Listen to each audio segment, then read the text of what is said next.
अस्सलाम वालेकुम नाज़रीन, आपका मेज़बान मोहम्मद सिद्दीक आपकी खिदमत में हाजिर है। आज मैं अंदरून लाहौर के 12 दरवाज़ों में से भाटी गेट पर मौजूद हूँ, जो तारीख के औराक में अपनी मिसाल आप है। अंदरून लाहौर के इस इलाका में मुसव्विर पाकिस्तान शायर मशरिक़ अल्लामा इक़बाल रहमतुल्लाह तआला अलैह भी रहा करते थे। आज हम आपको उनकी रिहाइशगाह पर लेके जाएंगे और उस सड़क पर लेके जाएंगे जहाँ से इक़बाल रहमतुल्लाह तआला अलैह ने अपने पहले शेर का आगाज़ किया। आइए चलिए मेरे साथ। जी नाज़रीन, इस टाइम तो हम आ चुके हैं उस रिहाइशगाह पर जहाँ पर इक़बाल रहमतुल्लाह तआला अलैह रहा करते थे, जो मकान आजकल हीरो बैंड का ऑफिस बन चुका है। आइए इसके अंदर भी चलते हैं, आपको इसके अंदर का हाल भी दिखाते हैं।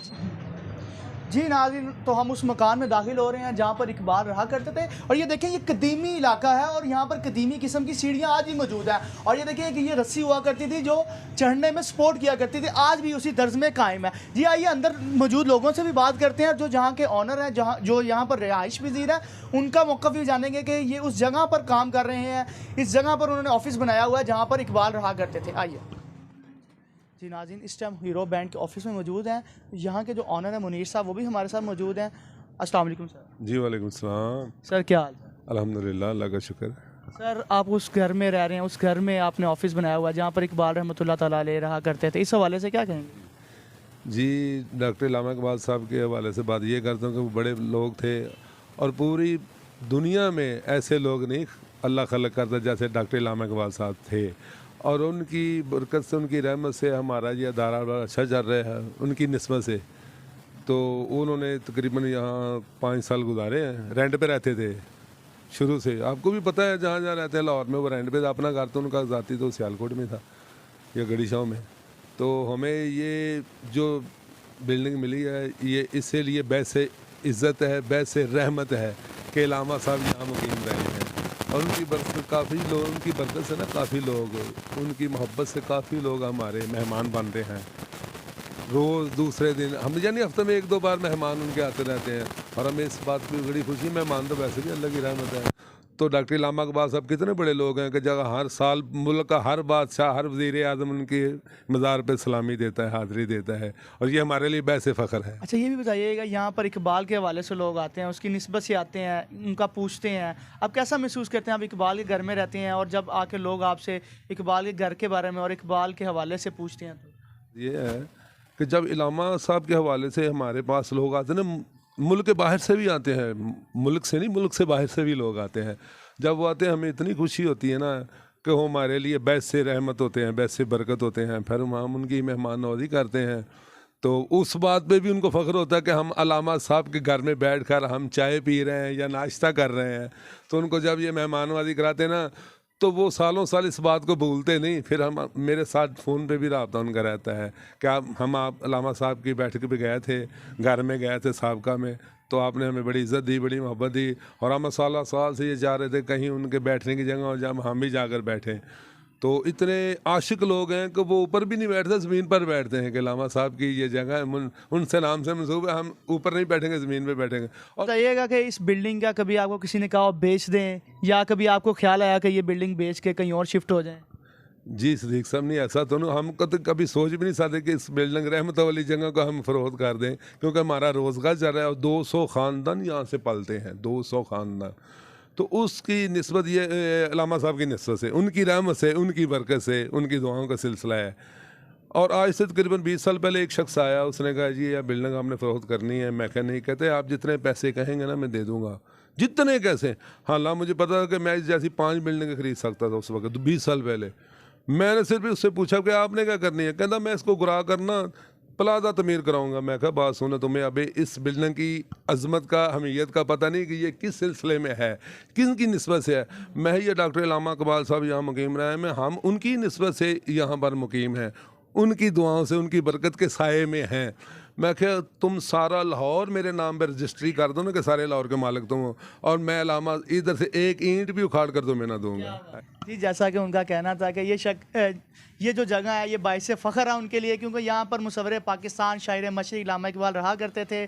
और यहाँ पर जब मेहमान आते हैं उन्हें खुशी होती है कि इक़बाल के मेहमान आते हैं, यहाँ पर उनकी तवाज़ो भी की जाती है, मेहमान नवाज़ी की जाती है। और कोई मेहमान खाली हाथ नहीं जाता, बल्कि यहाँ पर वो उनकी खिदमत करते हैं, क्योंकि इक़बाल के मेहमान हैं। वो मुसव्विर पाकिस्तान थे, उन्होंने पाकिस्तान का ख्वाब देखा और आज ये उनके घर में रह रहे हैं। ये पुराना घर है, और कुछ लोगों ने कहा कि इसको हम दोबारा तमीर करते हैं। इन्होंने कहा कि जो मर्ज़ी कुछ हो जाए, जो मर्ज़ी हो जाए, लेकिन ये मकान जो उनकी निस्बत से कायम है और ये इसी तरह कायम रहेगा। इसकी एक ईंट को भी हम गिराने नहीं देंगे, चाहे जितने मर्ज़ी पैसे मिल जाए। आइए हम मज़ीद लोगों से भी जानते हैं इकबालियात के हवाले से, इकबाल की राइश का, और जो दूसरा उनका थड़ा है उधर भी आपको लेके चलते हैं जहाँ पर उन्होंने अपने पहले शेर का आगाज़ किया। जी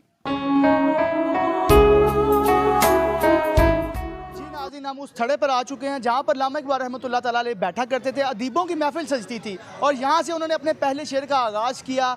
जो मुगलिया सल्तनत के बुज़ुर्ग शायर थे अरशद गुरगानी, उनसे खूब दाद भी समेटी और स्टार्टिंग में वो अपनी नज़म दाग देलवी को चेक करवाया करते थे और यहाँ से उन्होंने शेर और शायरी का आगाज़ किया। हमारे साथ इस इलाके के कुछ बुज़ुर्ग शायरी मौजूद हैं, कुछ सीनियर्स मौजूद हैं जिनसे जानते हैं इकबालियात के हवाले से, यहाँ पर इकबाल बैठा करते थे और उनकी किस तरह की महफिल होती थी और उनका इलाके वालों के साथ किस तरह का रवैया था। अस्सलाम वालेकुम सर। वालेकुम अस्सलाम बादशाह।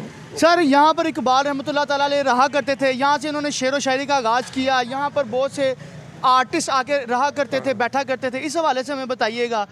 बस यार अच्छे आदमी नहीं, वली आदमी से साढ़े कागजां च शहजादे हो, साढ़े लिए तो वली सी। असी तो देखे ही नहीं, तो असी वो दौड़ते दीवाने होंगे। बड़ा माशाअल्लाह पाकिस्तान का नाम रोशन उन्होंने किया। और तो बादशाह असी किसी नहीं मानते, इतने उन्होंने आगाज़ इतों ही किया। अच्छा, मुझे ये बताइएगा यहाँ पे कौन से आर्टिस्ट अदीब लोग आते थे यहाँ पे बैठे? अभी भी आते हैं, अभी भी रोज़ आते हैं, रोज़ाना कोई दिन नागा नहीं होता। रोज़ के 5 ये सामने म्यूजियम है, इधर दुनिया बड़ी आती है, पहले इधर आती है, हाजिरी इधर दे के जाती है तस्वीरें उतार के। बादशाह ये कोई आम शख्सियत तो नहीं ना, खास माशाअल्लाह। जी, हमारे साथ कुछ और शायरी भी मौजूद हैं जिनसे बात करते हैं। अस्सलाम वालेकुम सर। वालेकुम सलाम।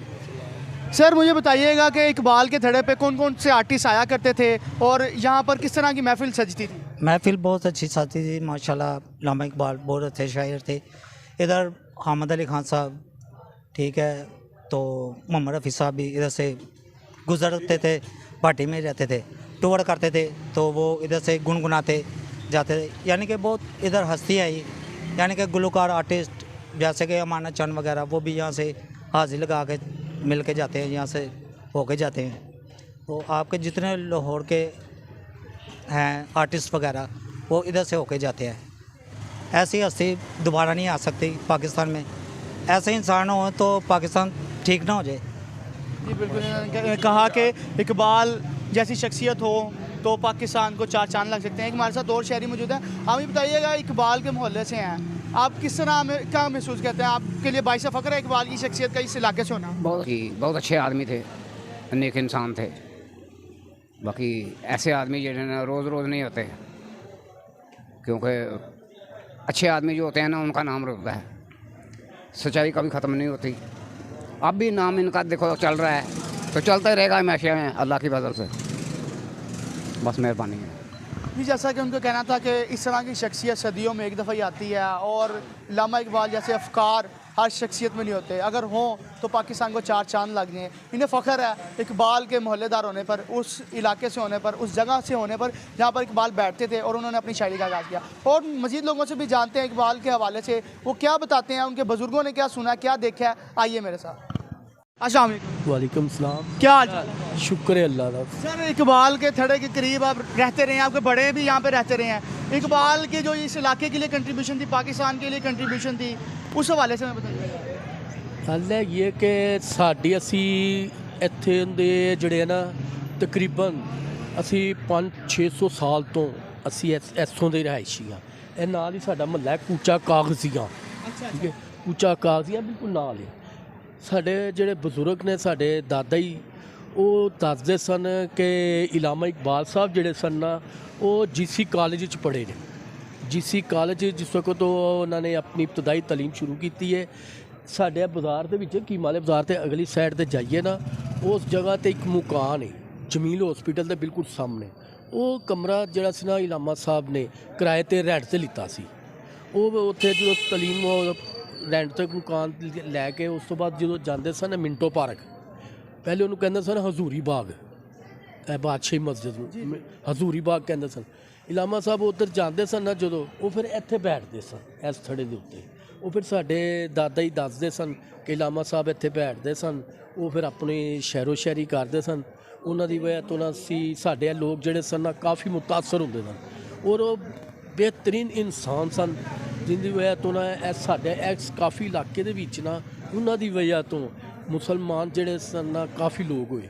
ਇਹ ਸਾਡੀ ਬਿਲਕੁਲ ਇਸ ਮਕਾਨ ਦੀ ਬੈਕ ਸਾਈਡ 'ਤੇ ਥੋੜ੍ਹਾ ਜਿਹੀ ਅੱਗੇ ਜਾਈਏ ਨਾ ਤੇ ਉਹ ਸਾਰੀ ਹਿੰਦੂ ਪ੍ਰਾਪਰਟੀ ਹੈ, ਤਕਰੀਬਨ ਸਾਰੀ ਹਿੰਦੂ ਪ੍ਰਾਪਰਟੀ। ਉਹ ਹਿੰਦੂ ਵੀ ਜਿਹੜੇ ਸਨ ਨਾ ਉਹ ਇਲਾਮਾ ਸਾਹਿਬ ਕੋਲ ਆ ਕੇ ਬੈਠਦੇ ਸਨ, ਸ਼ੈਰੋ ਸ਼ਾਇਰੀ ਕਰਦੇ ਸਨ। ਉਹ ਇਲਾਮਾ ਸਾਹਿਬ ਜਿਹੜੇ ਸਨ ਉਹ ਇੱਕ ਬਿਹਤਰੀਨ ਇਨਸਾਨ ਸਨ, ਬਿਹਤਰੀਨ ਇਨਸਾਨ ਕਿ ਉਹ ਆਪਣੀ ਸ਼ਾਇਰੀ ਦੇ ਵਿੱਚ ਵੀ ਉਹਨਾਂ ਨੇ ਕਾਫੀ ਲੋਕਾਂ ਨੂੰ ਜਿਹੜਾ ਨਾ ਮੁਸਲਮਾਨ ਬਣਾਇਆ ਔਰ ਉਹਨਾਂ ਨੇ ਬੜਾ ਜਿਹੜੀ ਉਸ ਨਾਲ ਮਿਹਨਤ ਕੀਤੀ। ਔਰ ਅਸੀਂ ਤਾਂ ਇਹੀ ਕਹਾਂਗੇ ਕਿ ਜੀ ਉਹ अल्लाह दे वो भेजे वली सन, कोई ख़ास ही मेहमान सन अल्लाह दे। जी जैसा कि उनका कहना था कि कलंदर लाहौरी सिर्फ एक इंसान ही नहीं बल्कि वलीउल्लाह भी थे। और वो जब हजूरी बाग मिंटो पार्क जिसका नाम है ग्रेटर इकबाल पार्क, वो जब जाया करते थे वहाँ पर इस सड़क पे बैठते थे, शेर व शायरी करते थे, जिससे बहुत से लोग इस इलाके के भी मुतासिर हुए, ना कि मुसलमान बल्कि जो हिंदू फैमिली थी वो भी मुतासिर थी, वो आके बैठती थी। जी वक्त हुआ जाता है ब्रेक का, इस ब्रेक के बाद मिलते हैं प्रोग्राम के अगले। जी नाज़रीन, प्रोग्राम के दूसरे हिस्से में हमारे साथ मौजूद हैं राशिद मिर्ज़ा साहिब। उस्ताद नसीर साहब के कहने पे उन्होंने स्पेशल टाइम दिया और वो हमारी खातिर आए हैं। उनको प्रोग्राम में खुशामदीद कहते हैं। सर बहुत शुक्रिया आपका प्रोग्राम में आने के लिए। आपका भी शुक्रिया जी, आपने हमें बुलाया है और ये पुरानी यादें ताज़ा की हैं आपने। और ये है कि ये हमारे कल्चर में शामिल है कि हमारे मुल्क में अपना कैसे शानदार लोग कैसे अवामी अंदाज में बैठते थे, आप इसको उजागर करने के लिए आए हैं। तो बात यह है कि अपना डॉक्टर इकबाल साहब इन्हीं यहाँ पे बैठते थे। इनके 3 थड़े मशहूर हैं, एक ये थड़ा, एक वो थड़ा और एक वो अपना जो है अपने आगा अशरफ के घर वाला। तो डॉक्टर साहब यहाँ बैठते बिल्कुल अवामी आदमी थे और ये थे कि लोगों को बड़ी अच्छी अच्छी बातें बताया करते थे। उनकी शायरी में सबसे बड़ी खूबी ये थी कि उन्होंने अपना पैगाम दिया। शोरा तो बहुत सारे हुए हैं लेकिन उन्होंने मुसलमानों को पैगाम दिया कि अपना उम्मीद का, और ये अपने कहते कि आपने खड़े होकर ना अपना दोबारा अपना कौम में अपना नाम पैदा करना है, ये उनकी खूबी थी। तो इन्हीं थड़ों से यहाँ उन्होंने पैगाम दिया था। अच्छा हमारे नाज़रीन को ये भी बताइएगा कि उनकी यहाँ पर मुख्तलिफ रहायशें मशहूर हैं, उन्होंने किस किस घर में क़याम किया, कितनी कितनी देर किया और किस किस तरह के लोगों के साथ बैठते थे, कौन कौन यहाँ पे लोग मज़ीद आर्टिस्ट आया करते थे, उस हवाले से भी ज़रा बताइएगा। ज़्यादा लोगों को मुझे पता नहीं। आगा अशरफ साहब जो है ना वो क्योंकि एक राइटर थे और हमारे दोस्त वहीद फातमी साहब के बड़े फास्ट फ्रेंड थे, इसलिए पता लगा कि डॉक्टर इकबाल के उनके घर में बहुत आना जाना था। वो घर जो है ना वो अब तो अपना दोबारा नया बन गया हुआ है।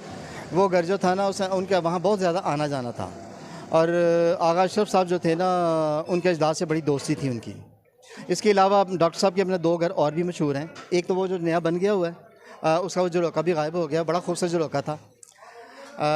तो बाकी ये तीनों अपना ये नहीं पता कितनी देर रहाइश इख्तियार की। जब सियालकोट से आए तो अंदरून शहर में उनकी रहाइश थी।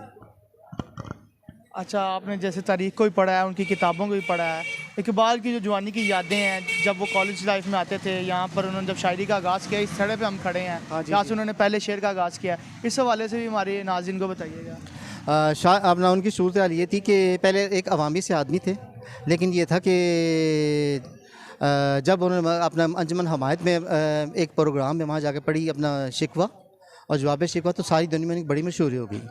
इससे पहले वो जब लाहौर में मुंतकिल हुए थे आके वो गवर्नमेंट कॉलेज में पढ़ते थे, तो प्रोफेसर आर्नल्ड के साथ उनके वाक़यात के बेशुमार किताबें पढ़ी हुई हैं।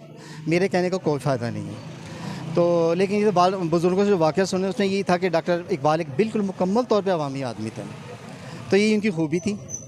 और अपने जब उन्होंने अपना लिखा था थीसिस जर्मन जाके फ़लसफ़ा अजम, तो उसके बाद उनकी शख्सियत बहुत ही ज़्यादा तब्दील हो गई थी। और फिर बाद में उनका नाम अपना बड़े जानते सारी दुनिया में कि उन्होंने मुसलमानों को पैगाम दिया।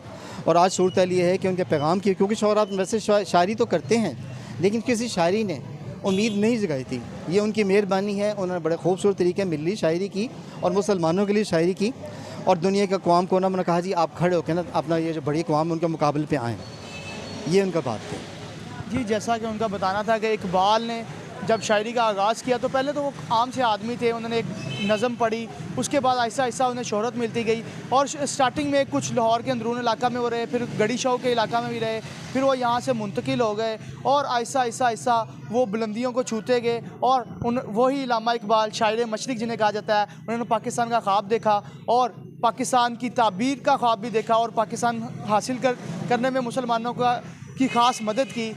आज उनको हम खराज अक़ीदत भी पेश करते हैं। तमाम मुसलमानों ने हिंद ख़ास तौर पर अगर देखा जाए तो अहले फ़ारस कहते हैं कि लामा इकबाल फ़ारसी के शायर थे, अहले फ़ारस के शायर हैं, जबकि हम कहते हैं शायर मशरिक़ हैं, वो कहते हैं शायर फ़ारिस हैं। ऐसे हीरे सदियों में एक ही मरतबा आया करते हैं। अपने मेज़बान मोहम्मद सिद्दीक़ को इजाज़त दीजिए, अपना ख्याल रखिएगा। अल्लाह हामी नासिर।